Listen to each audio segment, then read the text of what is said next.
আমাদের hotel change করতে হয়েছে, কারণ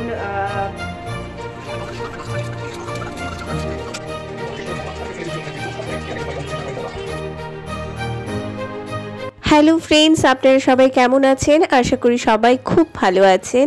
আপনারা অনেকেই জানেন আমরা গেছিলাম দীঘা ট্যুরের প্রত্যেকটি ব্লগকে এতটা ভালোবাসা দেওয়ার জন্য আন্তরিকভাবে ধন্যবাদ।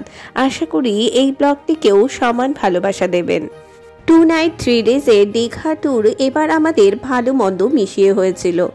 দীঘা ট্যুরের আজকের এই ডিটেলস ভিডিওতে থাকছে কেমনভাবে আমরা দীঘা পৌঁছলাম এবং ওখানে হোটেল নিয়ে কী প্রবলেম হয়েছিল, কেমনভাবে বা আমরা এই সমস্যা থেকে বেরোলাম, তার সমস্ত ডিটেলস।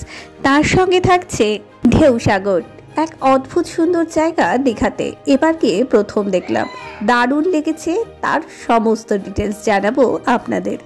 আর থাকছে একটি আবেদন, প্লিজ সাবস্ক্রাইব করে দেবেন এবং আপনাদের মূল্যবান মতামত জানাবেন কমেন্ট সেকশনে, আর প্লিজ লাইক এবং শেয়ার করতে ভুলবেন না। তাহলে চলুন শুরু করা যাক আজকের ভিডিও।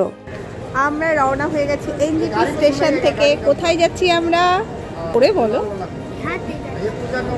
দীঘাতে রওনা হয়ে গেছি আমরা। এনজিপি স্টেশন থেকে কামরূপ এক্সপ্রেসে করে রওনা হই হাওড়ার উদ্দেশ্যে। আমরা ভোর 5:30টার মধ্যে হাওড়া স্টেশনে পৌঁছে গেছিলাম। এখান থেকেই 6:45-এ ছিল তাম্রলিপ্ত এক্সপ্রেস, যেটি 10:15 থেকে 10:25-এর মধ্যে দীঘা পৌঁছে যায়। গুড মর্নিং এভরিওয়ান, এখন বাজে 6:36 আর আমাদের ট্রেন হচ্ছে 6:45-এ তাম্রলিপ্ত এক্সপ্রেস। তো আমরা হাওড়া স্টেশনে চলে এসেছি সকাল সকাল। এখন ট্রেনের জন্য প্ল্যাটফর্মে যাচ্ছি, ট্রেন দিয়ে দেবে এখন। ঠিক টাইম মতোই তাম্রলিপ্ত এক্সপ্রেস এসে দাঁড়ালো লাইনে। তাম্রলিপ্ত এক্সপ্রেসের সেকেন্ড সিটিংয়ের ভাড়া 105 টাকা এবং এসি চেয়ার কারের ভাড়া 370 টাকা। আর 12 বছরের নিচের বাচ্চাদের জন্য সেকেন্ড সিটিংয়ের ভাড়া 50 টাকা এবং এসি চেয়ার কারের ভাড়া 190 টাকা। তাম্রলিপ্ত এক্সপ্রেসের ভেতরের কোচ এটি। চেয়ারগুলো মোটামুটি আরামদায়ক, সামনে টেবিল রয়েছে এবং এক একটি রোতে 3টে করে 6টা করে সিট রয়েছে। এখন বাজে 10:30 মতো, চলে এসেছি আমরা দীঘা। তাম্রলিপ্ত এক্সপ্রেস ছাড়াও সাঁতরাগাছি থেকে আরেকটি লোকাল ট্রেন দীঘাতে আসে। সেটি সকাল 6:10-এ সাঁতরাগাছি থেকে ছাড়ে এবং মেচেদা লোকাল নাম নেয়। মেচেদাতে এসে পৌঁছায় 7:20-তে। সেই ট্রেনটি আবার মেচেদা থেকে দীঘা লোকাল নাম নিয়ে 8টার মধ্যে রওনা হয় এবং দীঘাতে এসে পৌঁছায় 11:05-এ। এই টিকিট মূল্য 40 টাকা। এছাড়া এনজিপি স্টেশন থেকে ডাইরেক্ট দীঘা পর্যন্ত আরেকটি ট্রেন আসে, এর নাম পাহাড়িয়া এক্সপ্রেস। এটি হাওড়া হয়ে দীঘাতে পৌঁছয়। এই ট্রেনটি অবশ্য শুধু ফ্রাইডেতেই থাকে। এটি রাতে 8:15-তে এনজিপির থেকে ছাড়ে এবং দীঘাতে এসে পৌঁছয় 11:55। দীঘাতে আমি এসেছিলাম যখন ক্লাস 4-এ পড়ি, তখন এগুলো স্টেশনে কিছু ছিল না, এখন বেশ সুন্দর বানাচ্ছে। এখনো তৈরি হয়নি। এখানে আবার একটা হোটেলও তৈরি হয়ে গেছে, ভালো লাগছে বেশ। দীঘা স্টেশন থেকে বেরিয়েই রাইট সাইডে এবং লেফট সাইডে প্রচুর টোটো অটো দেখতে পাবেন, বাট আমার মতে এখান থেকে না চড়াই ভালো। আর একটু হেঁটে মেন রোডে উঠলেই আপনি সেখান থেকে রানিং বেশ কয়েকটি টোটো অটো পাবেন। সেগুলোতে করে 20 থেকে 25 টাকার বিনিময়ে আপনি পৌঁছে যাবেন নিউ দীঘা। বাইরে বেরিয়ে প্রচুর থেকে ধরেছে সব টোটোওয়ালারা।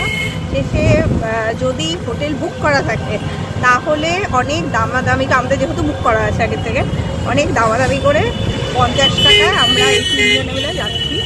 দীঘাতে এসে আমরা এই হোটেলটিতে উঠেছিলাম, এর নাম আমার দীঘা। এই হোটেলটি আমরা অনলাইনে বুক করে এসেছিলাম।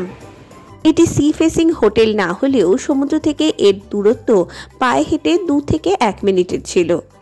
প্রথম দর্শনে তো দারুণ লেগেছিল হোটেলটি, পরে কি ঘটনা ঘটলো সঙ্গে থাকুন জানাচ্ছি। সুইচ, সতর্ক এবং নিয়মাবলী এখানে দেওয়া। এটা বাথরুম দেখাচ্ছি পরে। কুলার আছে, রাজেশ ডান্স করতে শুরু করে দিয়েছে।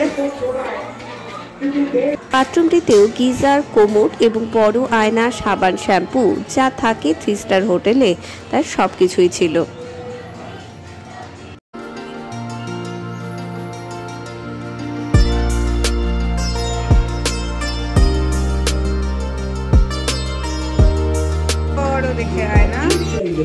আর এগুলো দিয়েছে, ইলেকট্রিক কেটেল আছে। এই যে একটা জল গরম করতে গিয়ে দেখি ইলেকট্রিক কেটেলটি খারাপ। যাই হোক, তবুও এই পর্যন্ত অভিজ্ঞতা দারুণ ছিল। আমরা ফ্রেশ হয়ে রওনা হই ব্রেকফাস্ট করার জন্য। আমাদের হোটেলেও রেস্টুরেন্ট ছিল, বাট আমরা বাইরেই খাওয়া দাওয়া করেছি। ব্যালকনিটাও বেশ ভালো। এখান থেকে অল্প একটু সি দেখা যায়, এটা সি ফেসিং না, ওই দিক দিয়ে একটু ছোট্ট সি দেখা যায়। ব্যালকনিটা ভালো ভালো, বেশ বড় সড়ো। সেই আমরা গরম গরম ভাত খাচ্ছি, নিরামিষ ভাত 50 টাকা। এরপরে মাছ ডিম অ্যাড হলে তারপরে এটা হচ্ছে এই হোটেলগুলোর সামনে একদম। খাওয়া দাওয়া করে সোজা সি বিচে চলে এসেছি। আমরা যেদিন পৌঁছেছিলাম সেদিন আকাশটা পুরো মেঘ হয়েছিল, সেহেতু একটু ওয়েদারটা ঠান্ডা ঠান্ডাই করছিল। বাট সামনে সমুদ্র দেখে কারিবা মন থেকে আমরা চলে এলাম স্নান করতে।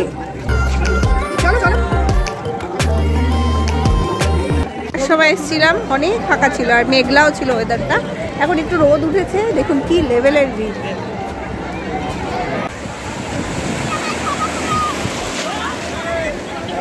দীঘার সি বিচের মধ্যে বিভিন্ন রকমের ওয়াটার অ্যাক্টিভিটি হয়, যেমন speed boat, water scooter, banana ride, আরও অনেক কিছু। আপনারা চাইলে এগুলোও করে নিতে পারেন।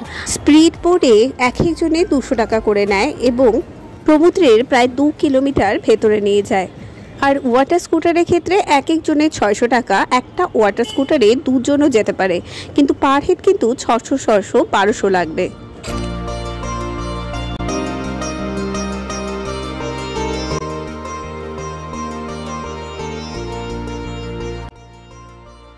এবার 2-3 ঘন্টা আমরা বেশ সুন্দর স্নান করি, স্নান ধান করে ফিরে আসি হোটেলে। হোটেল চেঞ্জ করে দুপুরের লাঞ্চ করতে চলে যাই সামনের হোটেলে। সি ফেসিং হোটেলগুলোর সামনে সি বিচের কাছে বেশ কয়েকটি ভাতের হোটেল আপনি পেয়ে যাবেন এবং এখানকার খাওয়া দাওয়ার টেস্টও ভীষণ ভালো এবং দামটাও বেশ অনেকটা কম। আমরা তো এখানেই খাওয়া দাওয়া করেছিলাম। খানা কমপ্লেট নিয়েছি, 200 টাকা নিয়েছে ভাত সমেত। এটা খেতে এক সেকেন্ড দেখি কেমন। বেসিক্যালি এখানকার মাছগুলো সবগুলোই ভালো। আর 2 দিন ধরে আমরা যা খাচ্ছি প্রত্যেকটা মাছ ভালো। এখানে সংশোধন ইলিশ নিয়েছিল, সেটাও বেশ ভালো, বেশ ভালো।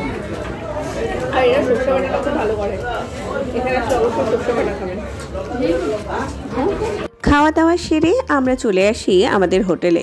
তারপরে কি ঘটনা ঘটে চলুন আপনাদের জানাই। হোটেল প্রথমে লক হয়ে যায় রুম। আমরা ভেবেছিলাম যে আজকে হয়তো বাইরে বেরিয়েছে, ও লক করে দিয়েছে। ও কিন্তু বলেছিল যে না আমি করিনি, তা আমরা বিশ্বাস করিনি।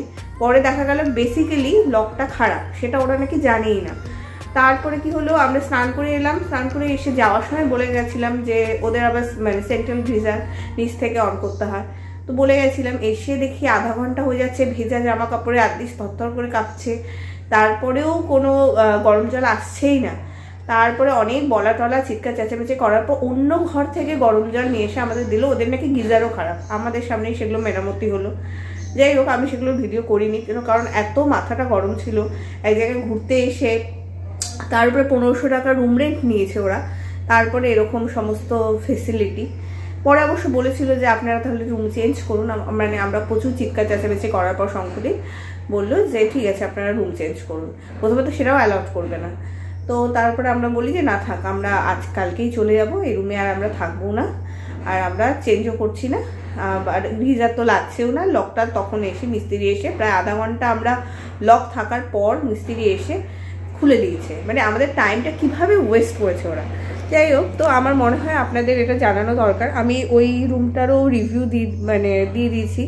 হ্যাঁ, ওরা ঠিক করে দিয়েছে, এটাও ঠিক যে যা যা সমস্যা হয়েছে সেদিন ঠিক করে দিয়েছে। কিন্তু তার সঙ্গে কোশ্চেন এটাও যে ওরা আগের থেকে জানবে না ওদের হোটেলেরই একটা রুমের এত এত সমস্যা, আমাদের সেই রুমটাই অ্যালট করলো, কিভাবে সেটা সম্ভব। যাই হোক, মোট কথা আমার এক্সপিরিয়েন্স খুব খারাপ ওই হোটেলে। তো আপনারা দেখুন, মানে আপনাদের জানানোটা আমার মনে হয় খুব দায়িত্ব, তো সেই জন্য জানালাম। সমস্ত গন্ডগোল ছেড়ে যখন আমরা বেরোলাম তখন সন্ধে হয়ে গেছে। দীঘা সেজে উঠেছে এক নতুন রূপে। সকালবেলা যখন এসেছিলাম তখন এই সমস্ত দোকান বন্ধ ছিল এবং ঢাকা ছিল। এখন দেখছি লাইটে লাইটে ছয়লা প্রচুর প্রচুর দোকান। শুনেছিলাম নিউ দীঘায় মার্কেট তেমন ভালো নেই, বাট এখানে এসে ধারণা একদম বদলে গেল। আর দীঘায় এসেছি মাছ ভাজা খাবো না, এটা কি হতে পারে? সোজা প্রথমেই চলে এসেছি আমরা মাছ ভাজা খেতে। এত রকমের সি অ্যানিমেল দেখে আদৃষ্ট আনন্দে আত্মহারা। পমপ্লেট, অক্টোপাস, জেলিফিশ, আরও কত কিছু। প্রচুর প্রচুর রকমের মাছের পসরা বসিয়ে বসে রয়েছেন দোকানদারেরা।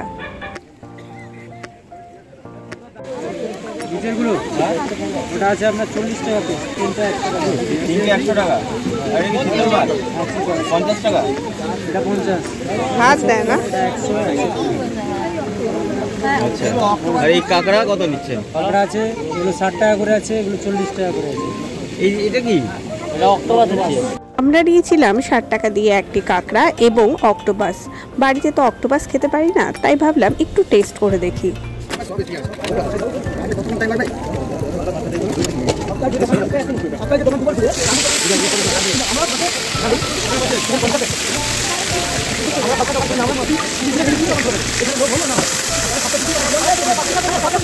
অক্টোপাস ভাজা, কাঁকড়া ভাজা। প্রথমেই প্লেটে চলে এলো অক্টোপাস ভাজা।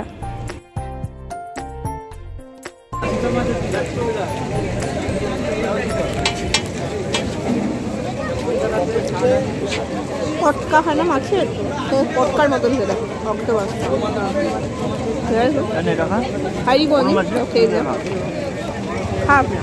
পটকা খেতে তোমার ভালোই হয়। মাছের পটকা, হ্যাঁ ওটা একদম ভালো টেস্ট, অন্যরকম টেস্ট, ভালো লেগেছে। এটা লবণটাও বেশি আছে, লবণটা বেশি আছে, বাট ভালো। এরপর প্লেটে এলো কাঁকড়া। আদৃষ্ট বেজায় খুশি, ও নাকি একাই খাবে।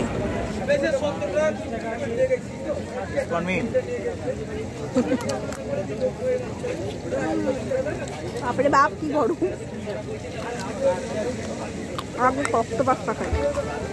গোটা কাঁকড়াটা নিয়ে বসলেও আলটিমেট খেতে পারেনি, ভেতরের একটু মাংসের অংশটুকুনি খেয়েছিল। বাট বেশ ভালো ছিল কাঁকড়াটিও। কেমন খেতে আদৃশ? শুনতে পাচ্ছি না, জোরে।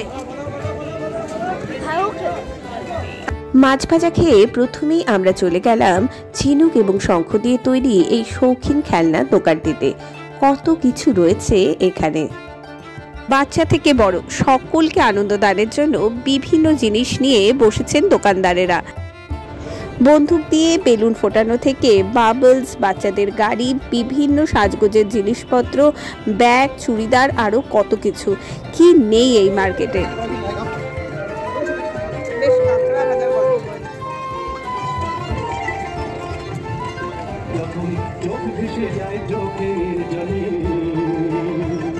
ও হ্যাঁ, বলতে তো ভুলেই গেছি, পুজোর সামগ্রীরও প্রচুর দোকান ছিল।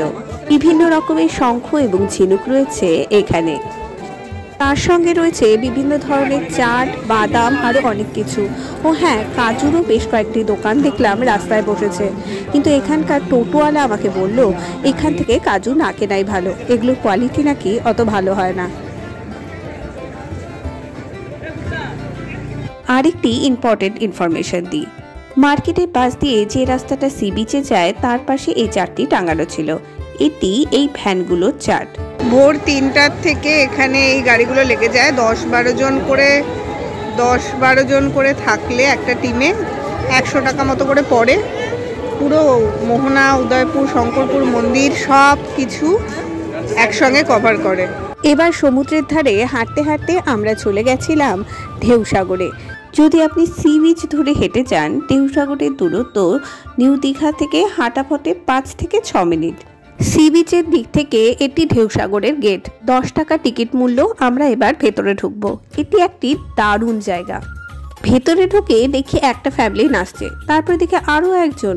ভাবলাম সবাই পাগল হয়ে গেল নাকি। ভেতরে ঢুকে বুঝতে পারলাম কারণটা কি। চলুন ভেতরে যাওয়া যাক। ঢেউসাগরে দুই দিক থেকে এন্ট্রি নেওয়া যায়, একটি রোডের দিক থেকে আর একটি সি বিচের দিক থেকে। আমরা সি বিচের দিক থেকে এন্ট্রিটা নিয়েছিলাম। এটা এখানকার ময়ূর হোটেল। এখান থেকে বসে অদ্ভুত সুন্দর সমুদ্র দেখা যায়। এর পেছনে রয়েছে সমুদ্র এবং সামনে লাউড মিউজিক এবং প্রচুর লাইট। লোকজন আনন্দে আত্মহারা হয়ে উঠেছে।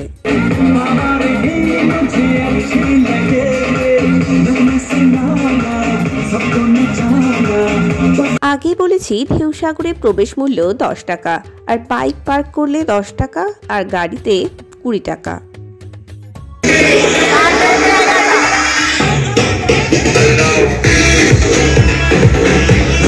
ঝাউবনের মাঝখানে লাইট এবং প্রচুর মিউজিক, তার সঙ্গে প্রচুর অ্যাক্টিভিটি, সবকিছু নিয়ে এই ঢেউসাগর। সত্যি কথা বলতে আই লাভ ঢেউসাগর। ঢেউসাগর থেকে নিউ দীঘার দূরত্ব হাঁটা পথে 2 থেকে 3 মিনিট এবং উদয়পুর সি বিচের দূরত্ব 10 মিনিট। জায়গাটা মোটামুটি ছোটখাটো গোয়া টাইপের তৈরি করেছে, লাউড মিউজিক আর প্রচুর কিছু আছে। এখানে ছোট থেকে বড় সমস্ত বয়সী মানুষদের জন্য বিভিন্ন রকমের অ্যাক্টিভিটি রয়েছে, কিন্তু প্রত্যেকটার কিন্তু আলাদা আলাদা চার্জ রয়েছে। এগুলোতে ওঠার রেট মোটামুটি 30 থেকে 50-এর মধ্যে। এছাড়াও রয়েছে ছোটদের জন্য পার্ক, দোলনা, স্লিপ, এই সমস্ত আর কি। ঢেউসাগরে কিন্তু বোটিং এরও ব্যবস্থা রয়েছে। 50 টাকা করে টিকিট মূল্য। একটি লেক রয়েছে, সেই লেকে বোটিং করানো হয়। আবার একটি লঞ্চও রয়েছে, রাত্রিবেলা বেশ সুন্দর লাগে লঞ্চটিকে দেখতে, সেটিরও টিকিট মূল্য 50 টাকা। যে লেকটি রয়েছে তাতে 2 বার করে ঘোরানো হয় লঞ্চটিকে। বিশাল আকৃতি এই পার্কটিকে ঘোরানোর জন্য টয় ট্রেনেরও ব্যবস্থা রয়েছে। আমি এখানে 2টো টয় ট্রেনকে চড়তে দেখেছি। একটি টিকিট মূল্য 10 টাকা আর একটি 30 টাকা। পেছনে এই ব্লু কালারের বিল্ডিংটির মধ্যে বিভিন্ন হ্যান্ডলুমের জিনিসপত্র বিক্রি করা হয়। আর সামনের এই সমস্ত অ্যাক্টিভিটিগুলো টিনেজ বাচ্চাদের জন্য। এটা কিন্তু দারুণ লেগেছে আমার। বলবো অল্প করে দিতে।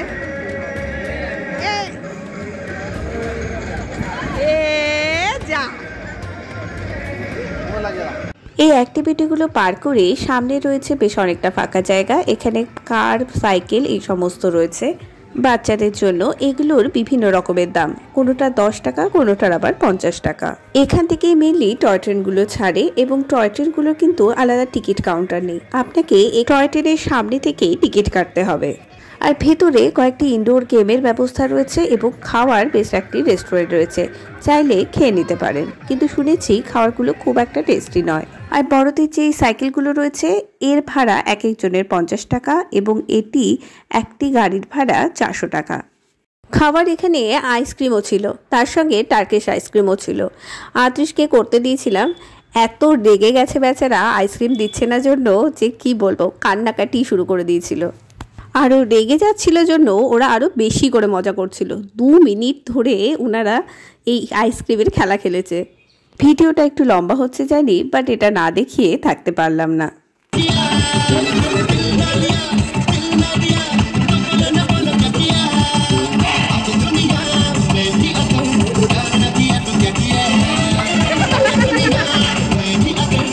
চলুন ভিডিওটি দেখতে দেখতে আরও কিছুটা ইনফরমেশন দিয়ে দিই এই ঢেউসাগর সম্পর্কে।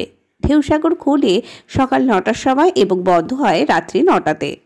বাট আমার মতে সকালবেলা আসার থেকে বিকেল বেলার দিকটাতে আসাটা বেশি ভালো, যদিও ওই টাইমেই ভিড়টা কিন্তু সবচেয়ে বেশি হয়। বাট তাহলে আপনারা দিনের আলোতে ঝাউবনের মাঝখানে এই অদ্ভুত সুন্দর জায়গাটি দেখতে পাবেন, তার সাথে রাতের এই ঝকমকে পরিবেশটিও দেখতে পাবেন।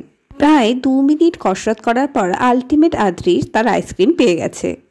আর ঠিক এর সামনেই রয়েছে এই চারটি, কোথায় কি কি অ্যাক্টিভিটি রয়েছে তার ডাইরেকশন। প্রচুর অ্যাক্টিভিটি রয়েছে, বোটিং থেকে আরম্ভ করে সব কিছু। দারুণ জায়গাটা।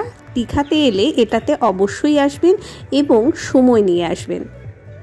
হোটেলের গন্ডগোলের জন্য আমাদের আর বিকেলবেলা আসা হয়নি, বাট নেক্সট টাইম এলে অবশ্যই বিকেলবেলা আসবো।